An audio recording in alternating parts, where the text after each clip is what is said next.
And welcome to today's video. Right guys, in today's video we're going to do some like fraction work actually. So we're going to look at multiplying and dividing fractions. Okay, so I appreciate that I've covered this before, but I thought I'd cover it for like today's lesson just to get us here like practicing like a few more techniques here, and this is a really good topic here for like easy marks on your exams.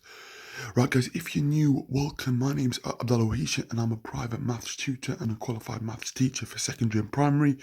Okay, don't forget to like and subscribe guys if you're new, and enable notifications by pressing the bell icon. Okay, but let's get on with that today's video. So it's aimed at Key Stage 3 GCSE Maths here, grade 3-4, okay? Maths we're looking at, okay, yeah. So on the lesson on Friday the 12th of June, 2020. Right guys, okay, so we've got 10 examples here that I'm going to go through. Okay, so multiplying and dividing fractions. Okay, so when we multiply fractions, guys, all we do is multiply the numerators together and the denominators together. So the top numbers together and the bottom numbers. Okay, so half times 1/3 is 1 times 1 divided by 2 times 3. So 1 times 1, 2 times 3, okay? And then my answer will be 1/6. Okay, so that is all it is, guys. Yeah, so all you do is multiply the top together and the bottom together, and then simplify your answer. Yeah, obviously where possible. Yeah, or like where appropriate or where necessary. Okay, example 2. Okay, so 2/5 times 1/6. 2 times 1 is going to be 2. 5 times 6 is going to be 30. Okay, 2/30, which simplifies to 1/15. Okay, right, example 3. Okay, 6/5 times 3/10. 6 times 3 divided by 5 times 10, which is 18/50, which simplifies to 9/25. Divide top and bottom by 2.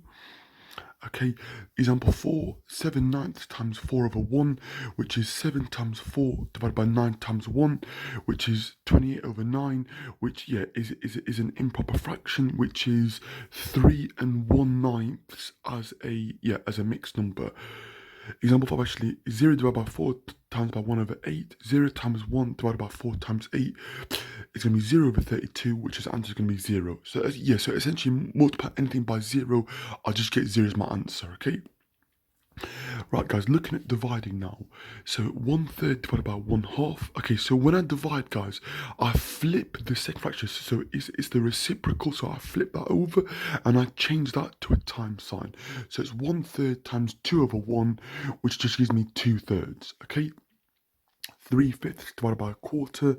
3/5 times 4/1 is going to be 12/5, which is 2 2/5. Okay, so I flip the second fraction and I change this to a times. Okay, example 8. Okay, 3/4 divided by 1/5. 3/4 multiplied by 5/1, so I flip it, so 5/1, which is going to be 15/4, which is 3 3/4. Okay, as a mixed number. Okay. And finally, example 10, 10/3 divided by 10/3 is equal to 1. Okay, so 10/3 times 3/10 is going to be 30/30, which is equal to 1. So again, guys, like a little rule actually, yeah, so anything divided by itself will always give 1. Okay, you cannot divide by 0. Okay, so that's another rule. And then anything multiplied by 1, okay, so if you multiply by a whole number, okay, it's the same as saying that whole number divided by 1. Okay, so yeah, if you multiply by a whole number, you can write it as the whole number divided by 1 actually, yeah, and then do your, yeah, like normal rule, if that makes sense. Okay, yeah, so yeah, I hope that made sense, guys. Yeah, please do, yeah, like, comment, subscribe and share. Okay, yeah, and check out, yeah, Khan Academy, Maths Chelsea, Corbett Maths, Maths Genie, Hegarty Maths, TL Physics, yeah, and Exam Solutions. Okay, yeah, thank you so much for watching, guys. Yeah, please do, yeah, please stay safe actually, and I hope everyone's doing okay. Okay, so thank you so much for watching, yeah, and I'll speak to you soon. Okay, thank you for watching. Okay, bye now.